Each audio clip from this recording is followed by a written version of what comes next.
సోమరితనం. ఇది అసలు మనలో ఉన్నట్టు మనకు అర్థం కాదు, కానీ ఇది మన మీద ఖచ్చితంగా పనిచేసిద్ది. మన ఆధ్యాత్మిక జీవితానికి ఇదొక గుంట నక్క. మన భౌతికంగా మనం అభివృద్ధి చెందకుండా ఉండటానికి కూడా ఈ సోమరితనం అనేది ఒక గుంట నక్క. నేను చెప్పిన ఈ మాట ఎంతమందికి అర్థమైంది? మన ఆధ్యాత్మిక ప్రపంచంలో, అంటే మన ఆత్మీయ జీవితానికి సంబంధించి ఇది చెరుపు చేసిద్ది. మన భౌతికంగా అభివృద్ధి చెందకుండా ఉండటానికి కూడా ఇది చెరుపు చేసిద్ది. సింపుల్గా మీకు ఒక మాట చెప్తాను నేను. మానవ జాతిలో మొట్టమొదట పాపం ప్రవేశించడానికి గల కారణం ఏంటి? చాలా కారణాలు చెప్పొచ్చు. మనిషి దేవుని ప్రేమను శంకించాడు, అనుమానించాడు, దేవుని ప్రేమను నమ్మలేదు అనేది ఒకటి, సందేహించాడు, అనుమానించాడు అనేది ఒకటి. అందుకే కదా. రెండవది, నిజం కంటే అబద్ధాన్ని నమ్మటం. అంటే దేవుడు చెప్పిన మాట కంటే సైతాను చెప్పిన మాటని మనిషి నమ్మటం వల్ల చేయకూడని పని చేసి మానవ జాతిలోకి పాపం తీసుకొని వచ్చారు అనేది మనం అంటాం. ఒకటి, దేవుని ప్రేమను శంకించడం వలన పాపం వచ్చింది. రెండు, ఆ శంకించి ఏం చేశారు? పొద్దున్న పని చేశారు. మూడవది,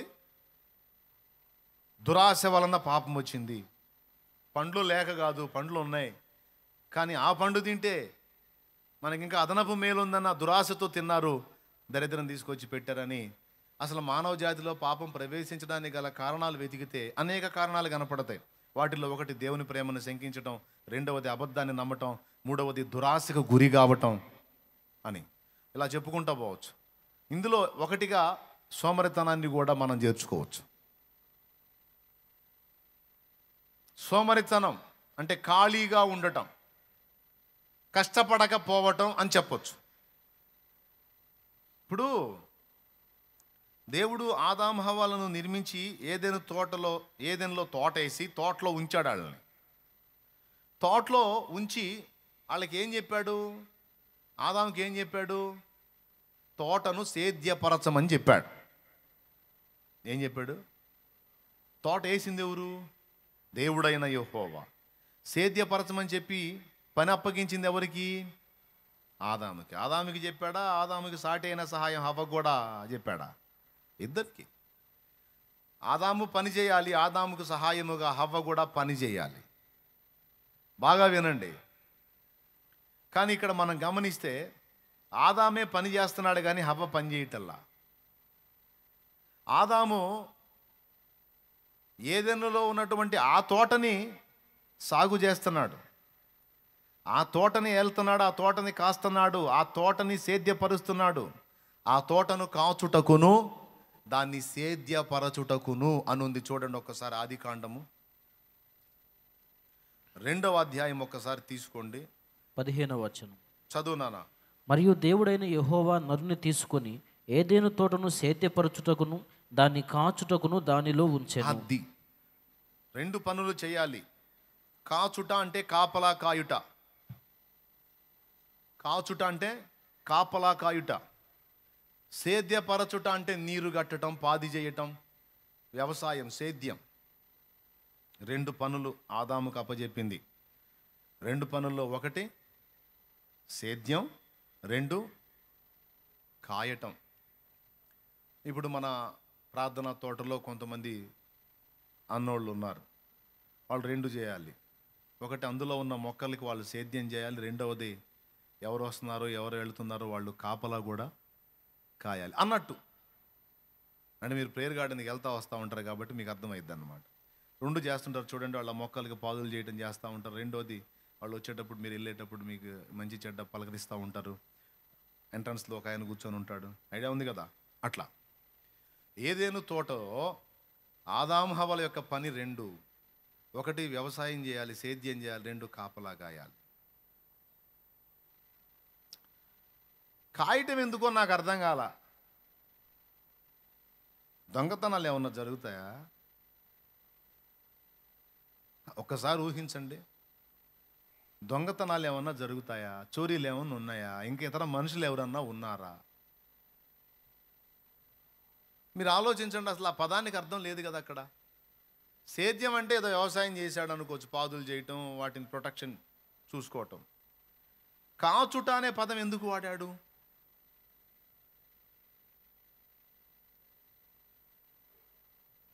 ఎప్పుడన్నా ఆలోచించారా ఆ మాట?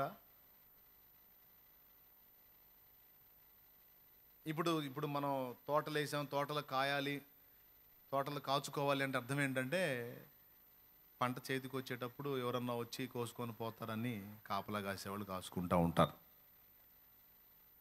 మంచలు వేసుకొని మరీ కూర్చొని తోటల్లో కాపలాలు కాసుకొని కూర్చుంటూ ఉంటారు. ఐడియా ఉంది కదా మీకు? ఇతరులు వచ్చి తీసుకొని పోకుండా. ముఖ్యంగా మామిడి తోటలు లాంటి తోటల్లో కాపు వచ్చేటప్పుడు కాపలా కాసుకుంటూ ఉంటారు, ఎవడన్నా వచ్చి కోసుకొని పోతాడని. అక్కడ కాయటం, కాపలా కాయటం, కాచుకోవడం అనేది ఉంటుంది. ఇక్కడ ఎందుకు? కానీ ఆదాముకు దేవుడు అప్పచెప్పిన పని సేద్యం చేయటమే కాదు, తోటను సేద్యపరచుటకును, రెండవది దానిని కాచుటకు అన్నాడు. అంటే ఆదాముతో పాటు జంతువులు, పశుపక్షాదులు కూడా సృష్టించబడ్డాయి. ముందు అవే నిర్మించబడ్డాయి. అర్థమైందా? వాటికి నియమించినటువంటి ప్రదేశాలు వాటికి ఉన్నాయి. మనం ఊహించుకుంటాం అన్నీ ఆ తోటలోనే ఉన్నాయేమో అని. ఒకసారి ఆలోచన చేయండి, అన్నీ ఆ తోటలోనే ఉండుంటాయా? ఇంకా భూమి చాలా ఉంది. 6 నెలలను బయటికి తీశాడు, భూమి చాలా ఉంది విస్తారంగా. కానీ ఆదాము హవ్వలకు ఏదెనులో, తూర్పున ఏదెనులో ఒక తోట వేసి అన్నాడు.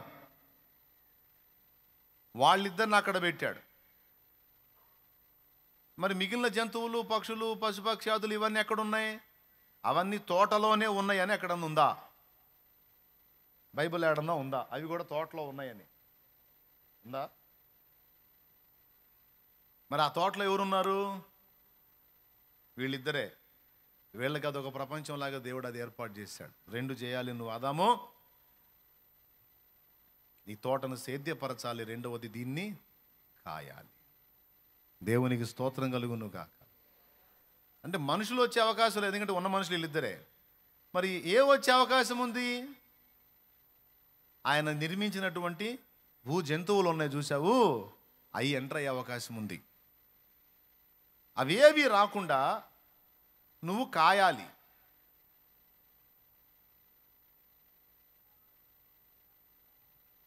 ఆ తోటలోనికి తోటను చెరిపే జంతువు రాలేదులే కానీ ఇలా బ్రతుకుల్ని చెరిపే జంతువు ప్రవేశించింది. ఆదాము తోటని బాగానే కాశాడు, తోటని బాగా సేద్యం చేశాడు, కానీ తన కుటుంబము, తన కాపురాన్ని కాయలేకపోయాడు, కుటుంబాన్ని కాయలేకపోయాడు. దాని మీద దృష్టి పెట్టలా. కొంతమంది సహోదరుల గురించి చెప్తున్నాను వినండి. జీవనోపాధి చేసి పైసలు సంపాదించి తీసుకొచ్చి ఇంట్లో ఇవ్వటం, కుటుంబాన్ని పోషించటం మాత్రమే చూస్తారు, కానీ కుటుంబం అనే తోటని సేద్యం చేయటమే కాదు, దాన్ని కాయటము అనే ప్రక్రియని మర్చిపోతారు, వదిలేస్తారు, దాన్ని పట్టించుకోరు. మళ్ళీ చెప్తున్నా, కొంతమంది స్త్రీలు, కొంతమంది పురుషులు, ఇప్పుడు కాపురం, ఫ్యామిలీ, కుటుంబం అనేది కూడా ఒక తోటతో సమానం. నిద్ర వచ్చిన వాళ్ళు స్తోత్రం చెప్పండి, మెలుగుతున్న వాళ్ళు చెప్పండి. జాగ్రత్త, మైండ్ దగ్గర పెట్టుకొని నేనేం చెబుతున్నాను. నేను ముందే చెప్పా జాగ్రత్తగా వినాలి అని. ఫ్యామిలీని ఒక తోటతో పోల్చుదాం, కుటుంబాన్ని ఒక తోటతో పోల్చుదాం. కుటుంబ నాయకుడు, నాయకురాలు, తల్లి, తండ్రి అనుకోండి, నువ్వు, నీ భార్య. మీ బాధ్యత ఏంటయా? కుటుంబ పెద్ద బాధ్యత. కుటుంబానికి ఫీడింగ్ తీసుకొని రావాలి, ఆహారం తీసుకొని రావాలి, కుటుంబానికి ఎదుగుదలకి కావలసినటువంటి సపోర్ట్ చేయాలి. అంతవరకైనా కాయటం కూడా ఉందా? కాయటం ఉంది. చాలా కుటుంబాల్లో పోషణ మాత్రమే జరుగుతుంది, కానీ కాయటం అనేది జరగట్లేదు. ఎందుకంటే ఆ పాయింట్ దగ్గరికి వచ్చేటప్పటికి ఆడ మనిషి, మగ మనిషి ఇద్దరు సోమరులు అవుతున్నారు. వాళ్ళు సగం కష్టమే చేస్తున్నారు, కానీ వాళ్ళ కష్టం సంపూర్ణంగా నెరవేర్చట్లా. దీనివల్ల కాపురాలు విచ్ఛిన్నమవుతున్నాయి, పిల్లలు దరిద్రులుగా తయారవుతున్నారు. మళ్ళీ ఒక్కసారి చెబుతాం, మీకు అందరికీ బతుక్కి ఉపయోగపడిద్ది. ఆదాముకి దేవుడు అప్పచెప్పింది 2 తోటల్ని. ఒక తోటేమో ఏదెనులో అక్షరార్థంగా కనబడుతున్నటువంటి చెట్లతో నిండిన తోట, రెండవది ఆదాము భార్య, ఆదాము కుటుంబము అనే తోట. ఒక తోటని బాగానే సేద్యపరిచాడు, కానీ కుటుంబము అనే తోట విషయంలో మాత్రం అతను ఫెయిల్ అయ్యాడు.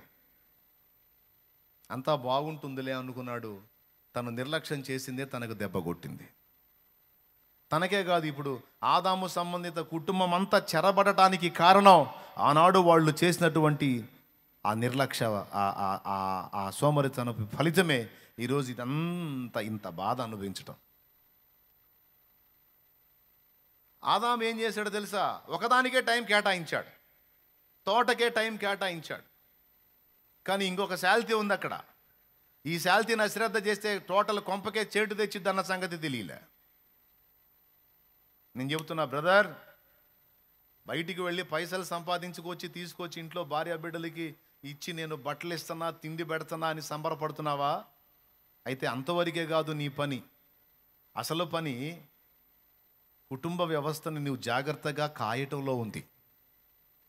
నీ భార్యను మరియు నీ బిడ్డల్ని ఇద్దరిని నీవు కాయవలసి ఉన్నది. ఓ తల్లి, అటు నీ భర్తని ఇటు నీ పిల్లల్ని నీవు కాయవలసి ఉన్నది. ఈ 2 బాధ్యతలు నీకు ఇవ్వబడ్డాయి. ఇందులో ఎవరు కొంచెం మెతక ధోరణి వహించి సోమరితనంతో వ్యవహరించిన కుటుంబ వ్యవస్థ విచ్ఛిన్నమైపోతుంది. పిల్లలు భ్రష్టులుగా, దౌర్భాగ్యులుగా తయారవుతారు. నేను చెప్పేది సీరియస్గా తీసుకుంటే ధన్యులు మీరు. దీన్ని టేక్ ఇట్ ఈజీగా వదిలేస్తే మీ కర్మ గాలిద్ది. గ్యారెంటీ ఇస్తా. దేవునికి స్తోత్రం, హల్లెలూయా. అంటే ఒకవేళ ఇప్పటిదాకా మీరు దాన్ని అంతగా పట్టించుకోకపోతే సచ్చినట్టు పట్టించుకోవాలి. సింపుల్గా చెప్తాను. పిల్లవాడు స్కూల్కి వెళ్ళి వస్తున్నాడు, నీకు చదువు రాకపోతే నేను చేయగలిగింది ఏమీ లేదు. పిల్లవాడు స్కూల్కి వెళ్ళి వస్తున్నాడు, కాయటం అంటే చెప్తున్నాను నేను. స్కూల్లో వాడు ఏం చదివాడో, వాడి పాఠం ఏంటో, వాడికి ఇంటికాడ ఇచ్చిన హోంవర్క్ వాడు రాస్తున్నాడో లేదో, వాడు స్కూల్కి హాజరవుతున్నాడా గైర్ హాజరవుతున్నాడా అనే విషయాలని తల్లి ఖచ్చితంగా పట్టించుకోవాలి. తల్లి ఏం ఆలోచించింది? జస్ట్ ఆమెకు పొద్దున్నే ఓ పని ఏమిటి? పొద్దున్నే లేవగానే ముందు వంట రెడీ చేయాలి, వాళ్ళకి కావాల్సిన ఏర్పాట్లన్నీ రెడీ చేయాలి. ఆయన పనికి వెళ్ళేవాడు, ఉద్యోగానికి వెళ్ళేవాడైతే ఆయనకి రెడీ చేయాల్సిన ఆయనకి, పిల్లలు స్కూల్కి వెళ్ళేటప్పుడు వీళ్ళకి రెడీ చేయాల్సింది వీళ్ళకి. అంతవరకు ఆమె పని అయిపోయింది. వాళ్ళు వెళ్ళిపోయిన తర్వాత తాపీగా ఒక చాయ్ పెట్టుకొని తాగో లేదా కాఫీ తాగి ప్రశాంతంగా ఇంకా మిగిలిన పనులన్నీ చూసుకొని ఇక హాయిగా రెస్ట్ తీసుకోవటమో లేకపోతే ఇంకేమైనా పనులు ఉంటే పనులు కల్పించుకొని చేయటమో చేస్తారు. పిల్లవాడు తిరిగి ఇంటికి వచ్చిన తర్వాత, అలాగే భర్త తిరిగి ఇంటికి వచ్చిన తర్వాత వారిరువురిని పలకరించటం, పరామర్శించటం, వారి స్థితిగతులను అబ్జర్వ్ చేయటం అనేది స్త్రీ బాధ్యత. సరే, భర్త సంగతి పక్కన పెట్టు. కుటుంబ వ్యవస్థ ఏర్పడి పిల్లలు అయిన తర్వాత ముందు పిల్లల మీద దృష్టి ఖచ్చితంగా పెట్టాలి. వాడి చదువు, వాడు ఏం చదువుతున్నాడు, వాడు హోంవర్క్ చేశాడా లేదా, వాడికి ఏం హోంవర్క్ ఇచ్చారు, ఖచ్చితంగా బాధ్యత గల తల్లి రిస్క్ చేయాలి. కానీ నేను చెప్తాను, 100లో దాదాపు 70% తల్లులు పట్టించుకోరు. వాడికి ఏం హోంవర్క్ ఇచ్చారో, వాడు ఏం రాశాడో, వాడు ఏం చదువుతున్నాడో, వాడు ఏం నేర్చుకుంటున్నాడో, వాడు వెళ్తున్నాడో లేదో కూడా సరిగ్గా పట్టించుకొని తల్లులు ఉన్నారు. దాదాపు నేను ఎరిగి నా ఎరుకలో, నా అవగాహనలో 70% మంది తల్లులు ఇలా ఉన్నారు. 30% మాత్రమే, 30% మాత్రమే తల్లులు పిల్లల్ని కాసే పరిస్థితిలో ఉన్నారు. 70% మంది తల్లులు పిల్లల్ని పట్టించుకోని స్థితిలోనే ఉన్నారు. ఈరోజు అగ్రస్థానాల్లోకి వెళ్ళి ఏదన్నా కాస్త ఉన్నత దశలో ఉన్నారు ఎవరో తెలుసా? ఆ 30% తల్లులు పట్టించుకున్నారు. చూడండి, ఎవరిని పట్టించుకున్నారో వాళ్ళకి నైతిక విలువలు అబ్బినాయి. అలాగే వారు ఉండాల్సిన మెట్టు కూడా ఒక రేంజ్లోకి వెళ్ళిపోయారు వాళ్ళు. ఏ తల్లి, ఏ తండ్రి అయితే పిల్లల్ని బాగుగా పట్టించుకొని వారితో ఫ్రెండ్షిప్ చేసి, వాళ్ళని పలకరించి, వాళ్ళని పరామర్శించి, వాళ్ళ బాగోగులు చూసి, వాళ్ళని ప్రోత్సహించి, వాళ్ళతో చక్కని అనుబంధాన్ని ఏర్పరచుకొని వాళ్ళని సరిగా చెక్కకొచ్చారో వాళ్ళు గొప్ప ప్రయోజకులై ఇటు సమాజానికి అటు కుటుంబానికి దీవెనగా, దీపంగా మారిపోయారు. సోమరులైన తల్లులు ఉన్నారు చూడండి. సోమరులైన తల్లులు పిల్లల్ని పట్టించుకోరు, కంటారు, ఏదో వాళ్ళకి అంత వండి పెడతారు, వాళ్ళని పంపుతారు, ఇంతటితో దరిద్రం వదిలింది అని వదిలించుకుంటారు. సాయంత్రానికి వాడికి వస్తే మళ్ళీ అంత కూడు పెట్టాలి, వాడికి స్నానం చేయించాలి, ఏదో తగలేయాలి, పంపించాలి. కానీ అది కరెక్ట్ కాదు.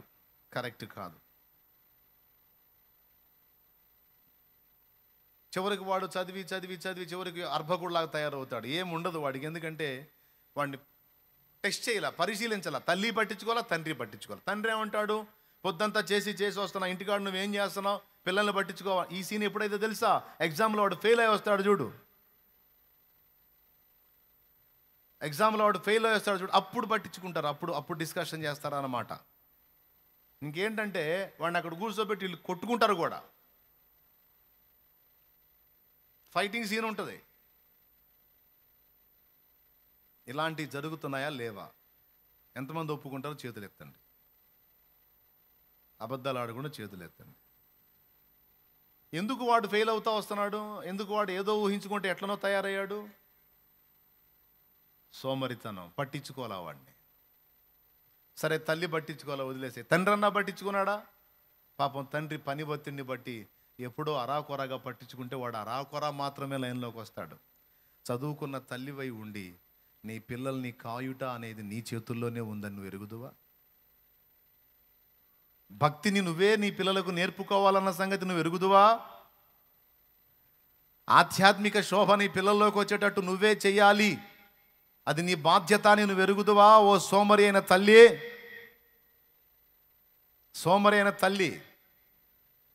ఏ కాడికి పిల్లల్ని వదిలించుకునే తత్వమే. నేను చూస్తాను సండే కూడా నెంబర్ 1 సోమవారులు కనపడతారు తల్లుల్లో కొంతమంది అని. నేను చెప్తానే ఉంటా, అక్కడే పక్కనే సండే స్కూల్ జరుగుతుంది, పిల్లల్ని తీసుకెళ్ళి వదిలిపెట్టండి అని చెబుతాను. కొంతమంది సోమరి తల్లులు కొంచెం లేచి ఆడిని చెయ్యబట్టుకొని ఆడదాకా తీసుకెళ్ళి వదిలిపెట్టలేని స్థితిలో ఏడేడే తిరుగుతూ ఉంటారు. వాడు వాక్యం వినడు, ఈ కూసున్నామని కూడా వాక్యం విన్నాడు. ఇది సోమరితనం కాక మరి ఇంకేమని చెప్పాలి నేను?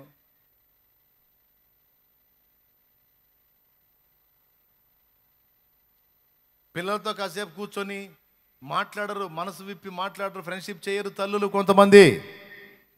అలా వదిలేసి ఊరుకుంటారు. చివరికి వాడు పెరిగి ఎట్లనో తయారవుతాడు. ఆమె ఎట్లనో తయారై చివరికి కుటుంబానికి నాశనం తెచ్చే విధంగా తయారవుతారు.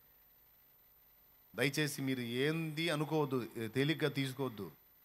కుటుంబ వ్యవస్థకు ఉపయోగపడే విషయాలు కనుక దయచేసి ఇకనన్నా జాగ్రత్త పడి పిల్లలతో ఫస్ట్ స్నేహ సంబంధం ఏర్పరచుకోండి. నేను తండ్రిని బిగదీసుకొని ఉండాలి, నేను తల్లిని నేను ఇలానే ఉండాలని ఏవో హద్దులు పెట్టుకొని యంత్రాల్లాగా రోబోల్లాగా ప్రవర్తించవాకండి పిల్లల దగ్గర. పాస్టర్లు కూడానండి,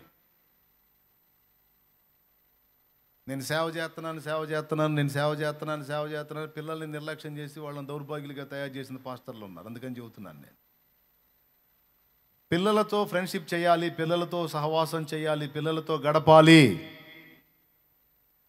పురుషుడా, భార్యకు సమయం ఇవ్వాలి, భార్యతో గడపాలి.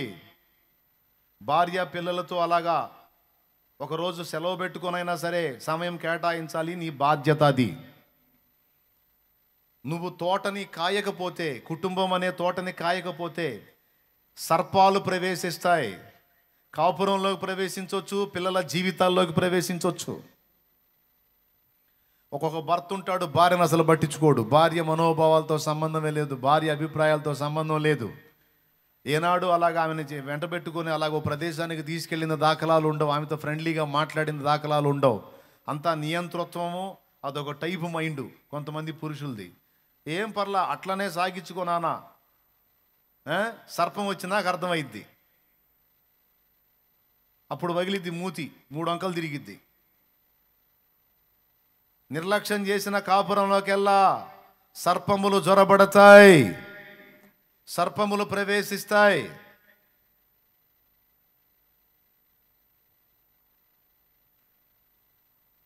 నువ్వు డైలీ వర్క్ చేస్తా ఉన్నావు, ఎవరి కోసం? కుటుంబం కోసమేగా. ఆ కుటుంబానికి కనీసం వారంలో ఒకరోజు సమయం కేటాయించకపోతే ఎట్లా? కనీసం నెలకు ఒక రోజు అన్నా కేటాయించాలిగా.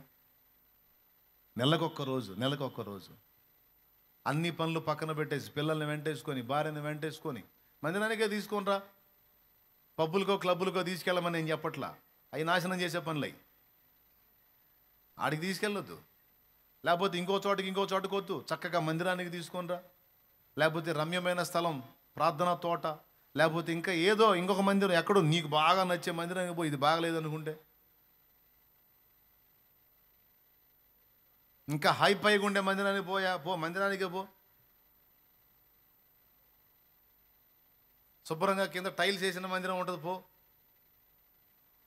మార్బల్ వేసిన మందిరాలు ఉంటాయి, పో. కానీ భార్య బిడ్డలతో మంత్లీ వన్స్, కనీసం నెలకు ఒక రోజు, ఇది నా పిల్లలు నా భార్యతో నేను గడిపే రోజు అని కేటాయించి ఆ రోజున నీ బిడ్డలతో, అంతేకాదు డైలీ కూడా నువ్వు కష్టపడి ఇంటికి రాగానే వచ్చిన తర్వాత పిల్లల దగ్గర తీసుకొని పిల్లలతో మాట్లాడి నీ అనుభవాలు పిల్లలకు చెప్పుకొని, పిల్లల అనుభవాలు నువ్వు విని, వాళ్ళు ఏదో చెబుతూ ఉంటారు, ఫ్రెండ్షిప్ ఏర్పడాలంటే ఏం చేయాలా, వాడు చెప్పే నీకు ఉపయోగపడే కాకపోయినా అవునా అలాగా అని నువ్వు వాడిని సంతోషపరిచే విధంగా వాడి మాటలు నువ్వు వినాలి, ఆమె మాటలు నువ్వు వినాలి. వాళ్ళు ఏదన్నా మంచి పని చేస్తే ఖచ్చితంగా మెచ్చుకోవాలి, వాళ్ళని ప్రోత్సహించాలి, వాళ్ళని అభ్యంతరపరచకూడదు. ఎవరైనా, భార్య అయినా భర్త అయినా పిల్లలైనా ఎవరైనా అందరు ఏడిపోయింది తెలుసా? గుర్తింపు, గుర్తింపు, గుర్తింపు, గుర్తింపు, గుర్తింపు. నన్నెవరు గుర్తించట్లేదని భార్య ఏడిసిద్ది, నన్నెవరు గుర్తించట్లేదని భర్త ఏడుతాడు, అసలు నన్నెవరు గుర్తించట్లేదని పిల్లలు ఏడుతారు. అందరి ఏడుపులు ఈ గుర్తింపుల దగ్గరే తగలబడ్డాయి. అట్లా పెట్టాడు, ఏం చేద్దాం? సెంటిమెంట్లు. దేవుడి గోల కూడా అదే, నన్ను గుర్తించండి రో అని ఆయన శోభ కూడా అదే. దేవునికి స్తోత్రం. ఇదంతా గుర్తింపు అంటే మీకు ఇంకో టైప్లో అర్థమైంది మళ్ళీ. ప్రేమ కొరకు దుఃఖం, ప్రేమ కొరకు వెంపర్లాట, ప్రేమ కొరకు ప్రయాస, ఇదంతా స్వాప అదే. ఏమన్నా అర్థమైంది నేను చెప్పింది? భార్య కష్టమును గుర్తించి భార్యను నువ్వు మెప్పుకోలుగా మాట్లాడినప్పుడు నీ ప్రేమ ఆమెకు అర్థమైద్ది. అలాగే భర్త కష్టాన్ని గుర్తించి మెప్పుకోలుగా నీవు మాట్లాడినప్పుడు నీ ప్రేమ ఆయనకు అర్థమైద్ది. ఇద్దరు కలిసి పిల్లల్ని ప్రతి విషయంలో మెచ్చుకుంటూ, ప్రోత్సహించుకుంటూ, వారికి క్రమాన్ని నేర్పుకుంటూ, వారు మంచి పనులు చేస్తే దాన్ని స్వాగతిస్తూ వాళ్ళని ఎంకరేజ్ చేసినప్పుడు ఏం జరిగిద్దో తెలుసా? వాళ్ళు మిమ్మల్ని తల్లిదండ్రులుగా మాత్రమే కాక ఫ్రెండ్స్గా గుర్తిస్తారు. ఇక ఏది మీ దగ్గర దాచకుండా ప్రతిదీ మీతో ఓపెన్గా పంచుకుంటారు. పిల్లల్ని ఆ విధంగా పెంచేటువంటి తల్లిదండ్రులు 30% మంది మాత్రమే ఉన్నారు. నేను నా పరిశోధనలో నేను గుర్తించింది అది. దాదాపు 70% మంది చదువులేని మోటోళ్ళ సంగతి పక్కన పెడదాం, చదువుకున్నోళ్ళు కూడా దరిద్రులుగానే కనపడ్డారు నాకు 70% మంది. ఏంటంటే నిర్లక్ష్యం, సోమరితనం, అవన్నీ ఆడ పట్టించుకుంటాను, అవన్నీ ఆడ ఆలోచిస్తాను, అవన్నీ ఆడ చూస్తాంలే అని దులిపేసుకునే తత్వం. ఆదాము గతి ఏమైంది ఇక్కడ? వదిలేశాడు ఆమెని. భార్య అడిగిపోయిద్దిలే, నేనంటే కష్టపడుతున్నాను, తోటని సేద్యం చేస్తున్నాను, కాపలా కాస్తున్నాను, ఆ అమ్మాయి ఆడని తోటలోనే కదా ఉంది, తోటలోనే తోట నడి మధ్యనే చెయ్యకూడని పని చేసే అవకాశం ఉందన్న సంగతి ఆదాముకు తెలిసి వదిలేశాడు. ఆదాం బిజీగా పనిచేస్తున్నప్పుడు ఆదాం హవన్ ఏం చేయాలి తెలుసా? తన వెంటే పెట్టుకోవాలి. కానీ నిర్లక్ష్యం చేసి వదిలేశాడు. ఆమె ఏం చేసిందో తెలుసా? భర్త కష్టపడుతుంటే ఏమేం చేయాలండి?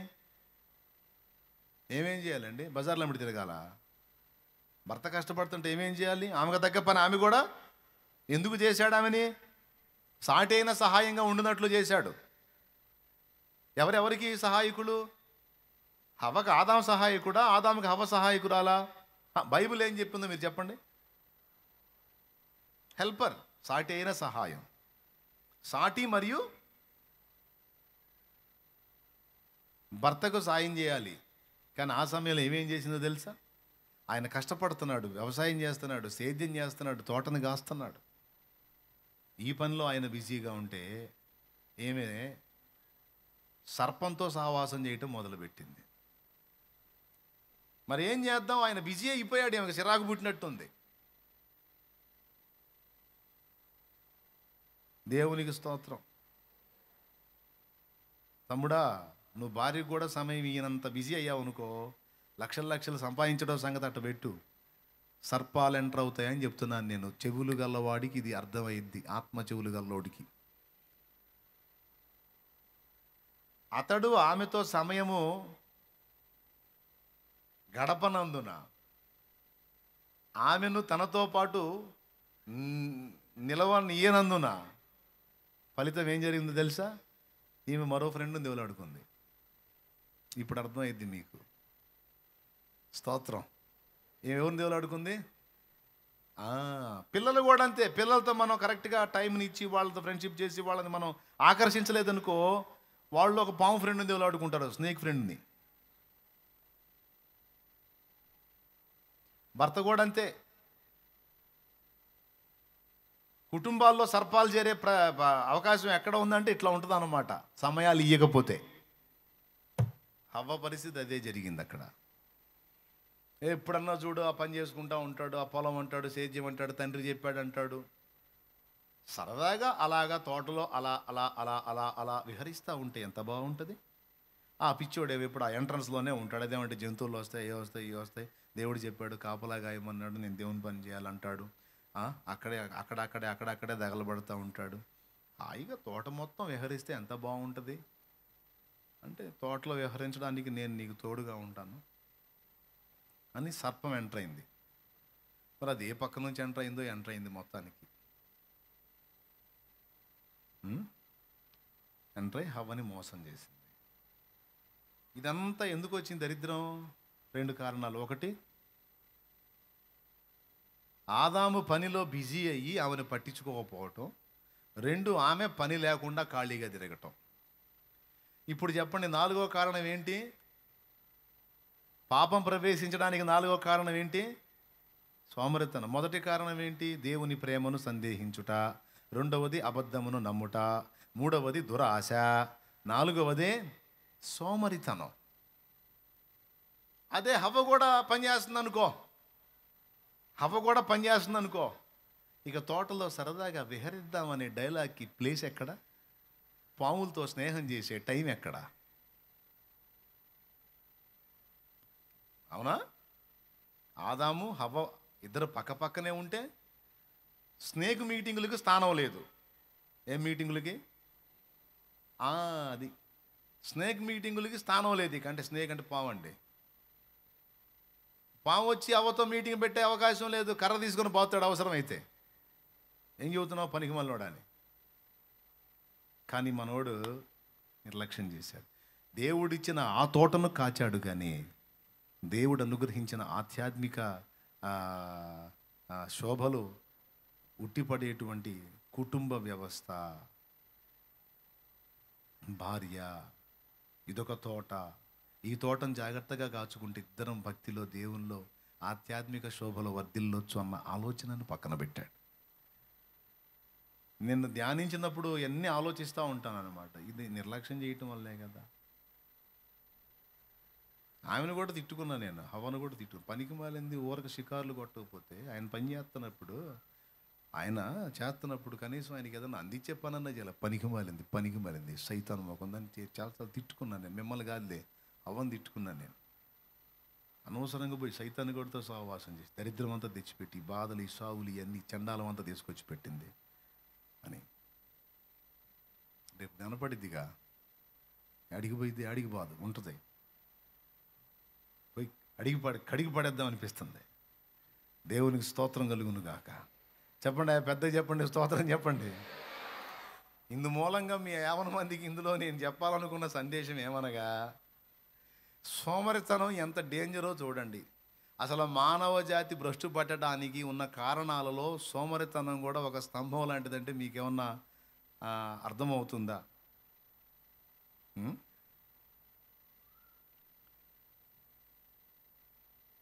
ఏముందిలే అయ్యంతా మనం ఏడ చేద్దాంలే, అవన్నీ మనం ఏడ చూద్దాంలే, ఇప్పుడు కాదులే, అదిలే ఇదిలే అని కుటుంబాలను నిర్లక్ష్యం చేసేవాళ్ళు రేపు భవిష్యత్తులో చెడ్డ పంటను కోసుకోవాల్సి వచ్చింది, కీడు అనే పంటను కోసుకోవాల్సి వచ్చింది. అందుకే ముందే చెప్తున్నాను, ఫ్యామిలీస్ విషయంలో జాగ్రత్త. నీ పిల్లల జీవితాల్లో నీకు విష సర్పాలు జొరబడక ముందే, నీ భార్య జీవితంలో నీకు ఒక సర్పం జొరబడక ముందే, నీ భర్త జీవితంలో ఒక సర్పం జొరబడక ముందే మీరు జాగ్రత్త పడండి. కొంచెం కష్టపడండి, కొంచెం టైం కేటాయించండి, పిల్లలకి సమయం ఇవ్వండి, భార్యకు సమయమి. మనసు విప్పి మాట్లాడు. వాళ్ళ అభిప్రాయాలు నీకు చెప్పుకోవడానికి టైం కేటాయించు. ఫ్రీగా మాట్లాడు. ఫ్రెండ్షిప్ చేయి. దైవికమైన విషయాలు వాళ్ళకి వంట పట్టించు. దేవుని కొరకు వాళ్ళని భద్రపరచు. దేవుని కొరకు సిద్ధపరచు. నీ ఫ్యూచర్ అద్భుతంగా ఉంటుంది.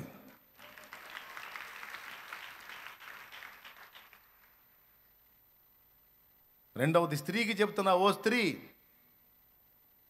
ఖాళీ మనస్సు దయ్యముల కర్మాగారం అని ఒక మాట ఉంది.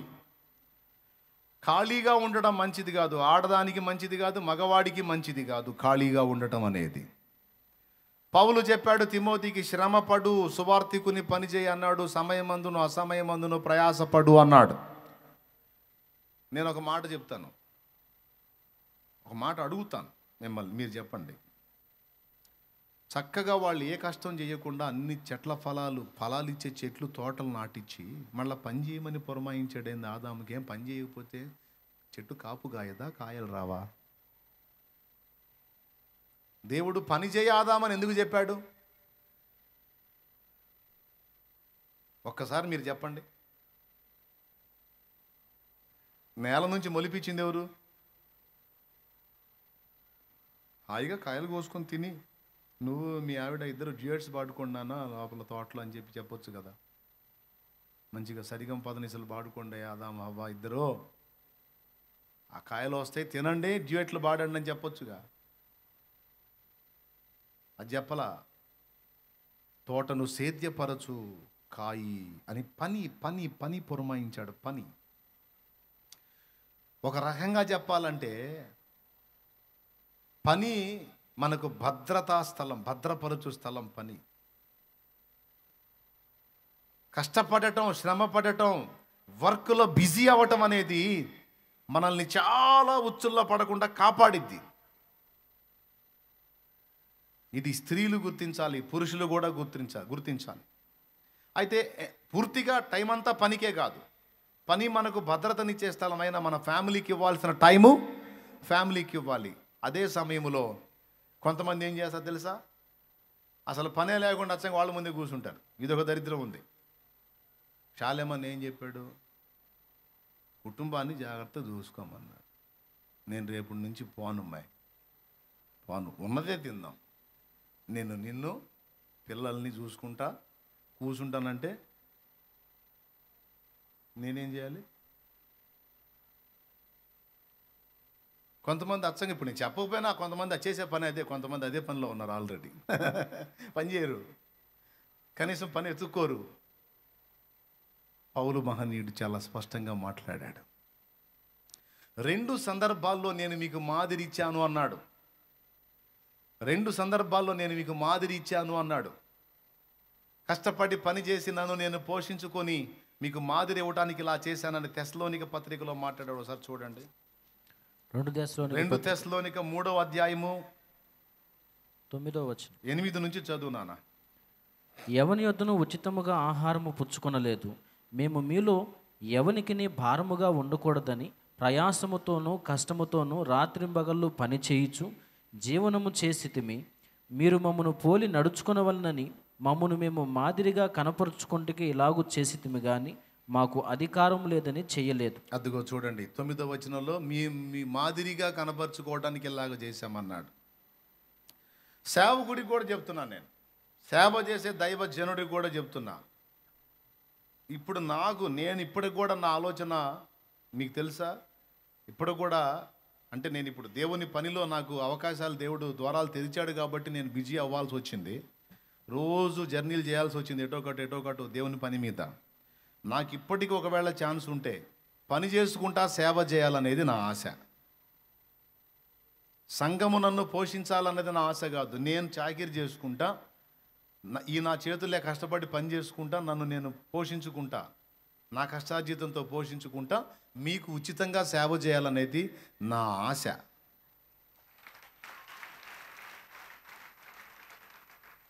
కానీ మరి ఇప్పుడున్న పరిస్థితిని బట్టి, నాకు దేవుడు ఇచ్చిన అవకాశాలను బట్టి నేను దానికి కేటాయించే సమయం, మరికొన్ని ప్రాంతాలకు నేను వెళ్ళటం జరిగితే మరికొన్ని ప్రాంతాల్లో సంఘాలు కట్టబడతాయి, పరిచర్యలు జరుగుతాయి అన్న ఆశతో ఇప్పుడు తిరుగుతూ ఉన్నాను. ఇంకా కొన్ని బ్రాంచి సంఘాలు ఏర్పాటు అవుతున్నాయి. దేవుడు మరికొన్ని ప్రదేశాల్లో ద్వారాలు తెరిచాడు. సైలెంట్గా పరిచర్య చేసుకుంటూ వెళ్తున్నాను. ఒకరోజు నేను మీకు చూపిస్తా, ఎక్కడెక్కడ తిరిగి ఏమేం చేసాం, ఎన్ని ప్రాంతాల్లో కట్టబడ్డాయో అవన్నీ. ఈ మధ్యకాలంలో మీకేం చూపించలేదు, తప్పకుండా చూపిస్తా దేవుని చిత్తం అయితే. మీరు ప్రార్థన చేద్దురు కానీ ఎన్ని ప్రాంతాల్లో సంఘాలు కట్టబడ్డాయో, మందిరాలు కట్టబడ్డాయో, పరిచర్యలు ఏర్పడ్డాయో, ఎన్ని ప్రదేశాల్లో నేను తిరిగి ప్రకటించానో అన్నీ ఉన్నాయి. కానీ వాటికి సమయం లేక నేను మీకు చూపించట్లేదు. తప్పకుండా చూపిస్తా. నేను మాత్రం ఖాళీగా ఉండను. ఖాళీగా ఉంటే ఏం జరిగిద్దో నాకు తెలుసు. ఒకవేళ ఖాళీ అంటూ నాకు ఏర్పడితే నేను జీవనోపాధి అయిన పనిలోనైనా ఉంటా, ఆ పనిలోనన్నా ఉంటా, లేకపోతే ఇటు దేవుని పనిలోనన్నా ఉంటా. కానీ ఒట్టిగా చేతులు ముందు పెట్టుకొని నన్ను దేవుడు ఏ పని చేయొద్దన్నాడని మాత్రం కూర్చోను. అది మాత్రం నా వల్ల కాదు.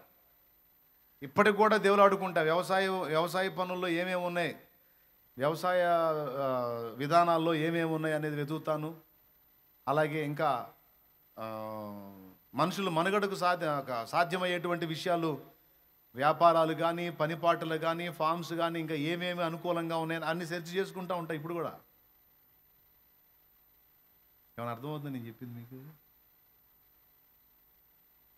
నేను చేయకపోయినా మీ పూట వాళ్ళ సలహాన్ని ఇస్తాగా, పలానా ఫీల్డ్ బాగుంది, ఏదైనా ఉపయోగపడితే చూసుకోండి అని.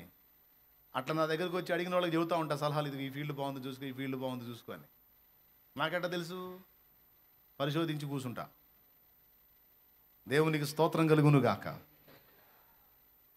ఖాళీగా ఉండటం, చేతులు ముందు పెట్టుకొని కూర్చోవటం, సమయాన్ని పోనీయటం అనే ప్రక్రియ మనం కానీ చేసినట్టయితే సాతానుకి మనం పిలవకుండానే వస్తాడు వాడు. హవ్వ బిజీగా ఉంటే సర్పం వచ్చేదా? పెద్దగా చెప్పాలి నాకు.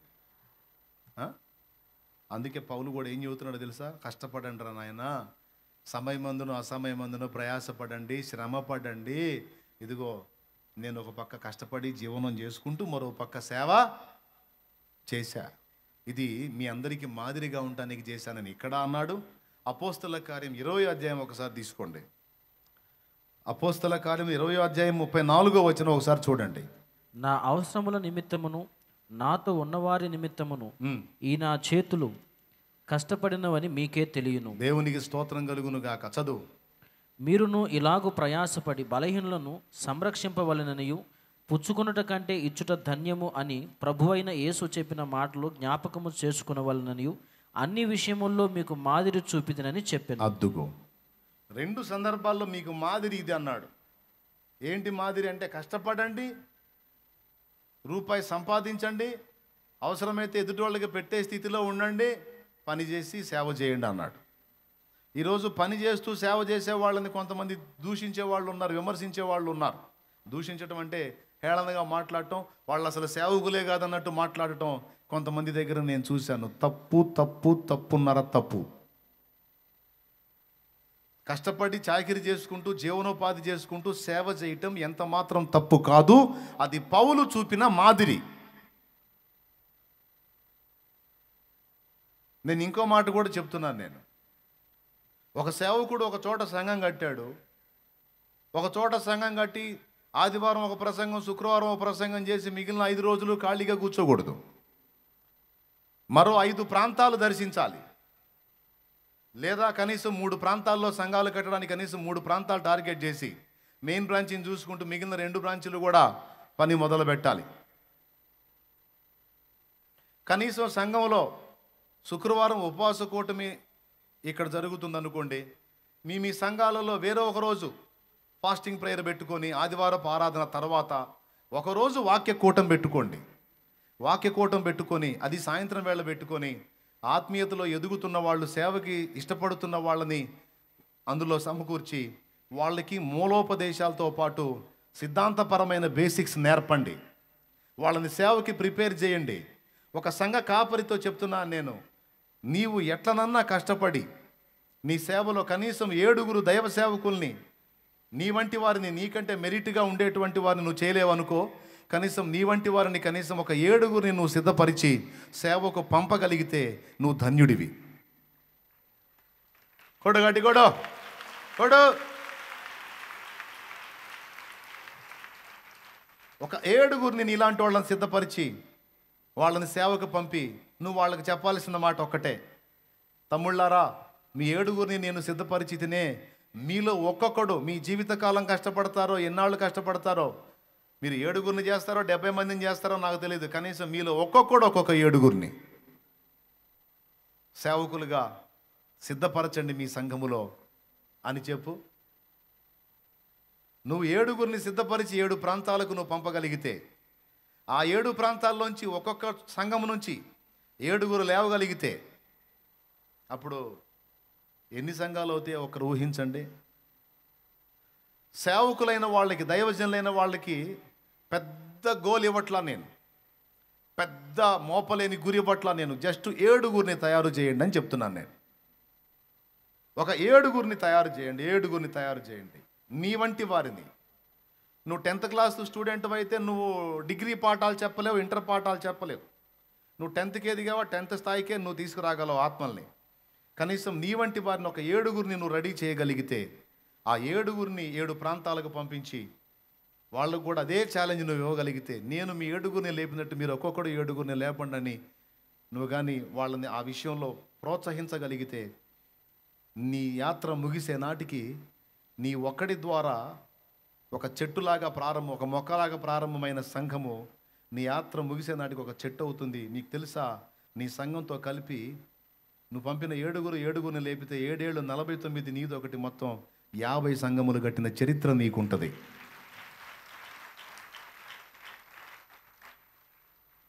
ఇప్పుడు జరగాల్సింది అది జరగట్లా చాలా సంఘాలలో. నేను ఈ లైవ్ సేవకులు కూడా వింటారు, పాస్టర్స్ కూడా వింటారు, అందుకే చెప్తున్నాను. నేను నన్ను ప్రేమించి ఫాలో అయ్యేటువంటి వాళ్ళ మంచి ఆత్మీయులైన దైవజనులు ఉన్నారు.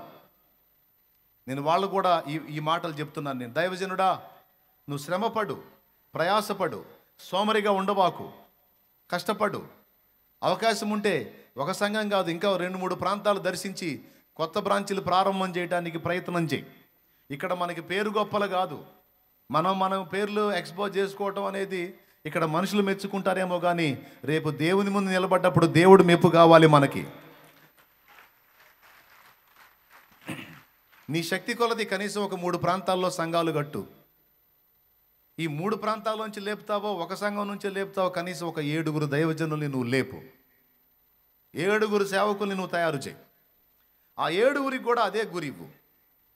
మీరు ఒక్కొక్కరు ఒక 7గురిని తయారు చేయండి. నేను ఒక 7గురిని, మీ 7గురిని సిద్ధపరిచితేనే మీరు కూడా ఒక 7గురిని తయారు చేయండి అని 7గురికి ఛాలెంజ్ ఇవ్వు. నువ్వు వాళ్ళని పంపు సేవకి.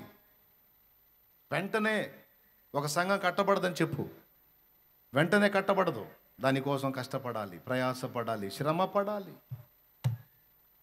త్యాగం చేయాలి, అన్నిటినీ చంపుకోవాలి, అన్నిటినీ ఓర్చుకోవాలి, తాళుకోవాలి.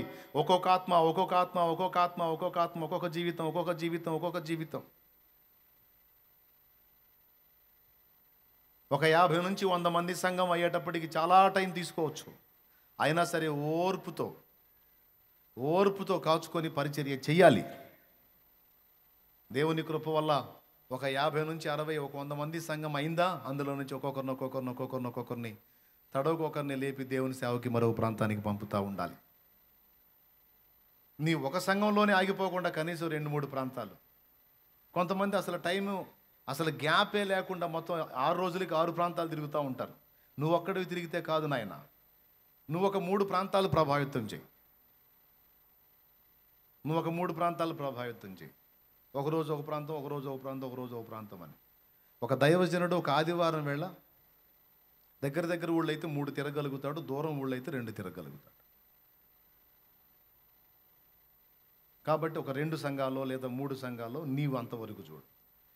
ఎందుకంటే నీకు రోజులు గ్యాప్ పెట్టుకోవాలి. ఎందుకంటే నువ్వు సేవకుల్ని తయారు చేయాలంటే మరి ఆదివారం ఉపవాస ప్రార్థన రోజు 2 రోజులు పోతే 5 రోజులు ఉంటుంది. ఈ 5 రోజుల్లో ఒక రోజు వాక్య కూటం పెట్టుకో. ఆ వాక్య కూడికలో వాక్యాసక్తి పరులైన వారిని, శిష్యులు కాగోరినటువంటి వారిని, దేవుని సేవ చేయగోరిన వారిని స్పెషల్గా ఎంపిక చేసి వాళ్ళని ఆహ్వానించి వాళ్ళకి తరబీదు చేయడానికి ఆ సమయం కేటాయించు. వాళ్ళు బలపడ్డారా 7గురు లేవచ్చు, దేవుడు కార్యం చేసి 70 మంది కూడా లేవచ్చు.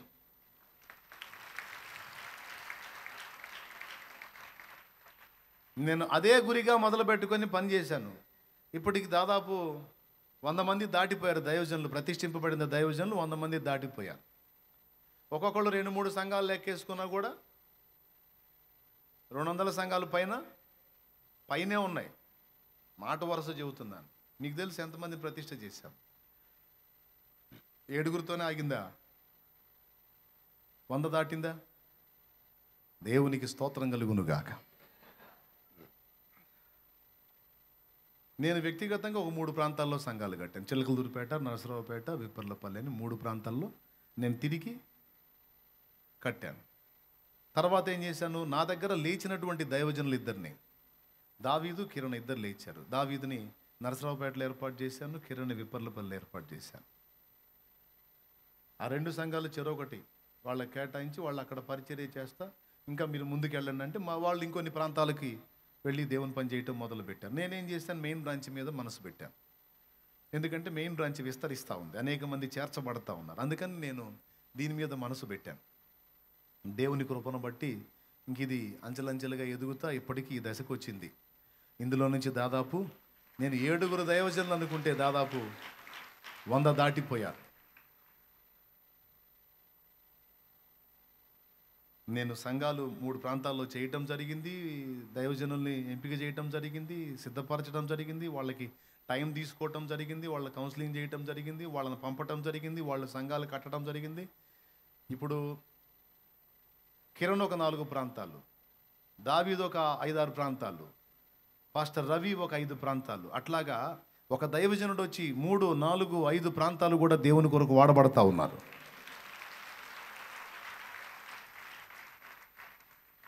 నేను జస్ట్ ఎగ్జాంపుల్ కోసం ఉదాహరణకే 200 సంఘాల్లో అన్నాను. ఇంకా పెచ్చు ఉంటాయి, అవన్నీ చూపించేటప్పుడు చూపిస్తా, అవసరం అనుకుంటే అది మీరు ప్రార్థన చేయడానికి చూపిస్తా ఎప్పుడన్నా. ఎందుకంటే ఎచ్చులు పడాలని మనకు లేదు. దేవునికి స్తోత్రం. ప్రజల ముందు ఎందుకు ప్రగల్భాలు గొప్పగా మేము ఎంత చేసాం అని ఏదో చేస్తున్నాం, అటు పడి పోతున్నాం సైలెంట్గా, సాప కింద నీరులాగా అట్లా వెళ్ళిపోతున్నాం. దేవుని పని చేసుకుంటూ వెళ్ళిపోతున్నాం. జనం మెచ్చాల్సినోడు మెచ్చుకోవాలండి. ఆయనే చూడాలని చేసుకుంటూ వెళ్ళిపోతున్నాం. ఇక్కడ ప్రజలు గొప్ప అనుకోవ పని నాకేందంటే వీళ్ళ గొప్పతో ఏడి శరీరులు గొప్ప అనుకుంటే వచ్చిద్దా, లేకపోతే ఏమన్నా ఇంకొకటి అనుకుంటే వచ్చిద్దా? నాకు అవసరంలా. నా తండ్రి సంతోషపడితే చాలు. ఊరూరా నా దేవునికి ఒక బలిపీఠం కట్టగలిగితే చాలు. హల్లెలూయా. నేను అందుకే చెబుతున్నా, కష్టపడండి. సోమరితనాన్ని దరి చేరనీయకండి, ఖాళీగా నిద్రపోకండి, ఉండొద్దు. 2 సంఘాలైనా 3 సంఘాలైనా ఒక 7గురిని తయారు చేసినా మనం పడే కష్టం ప్రభునందు మాత్రం వ్యర్థం కాదు. దానికి తగ్గ న్యాయం దేవుడు తప్పకుండా చేస్తాడు.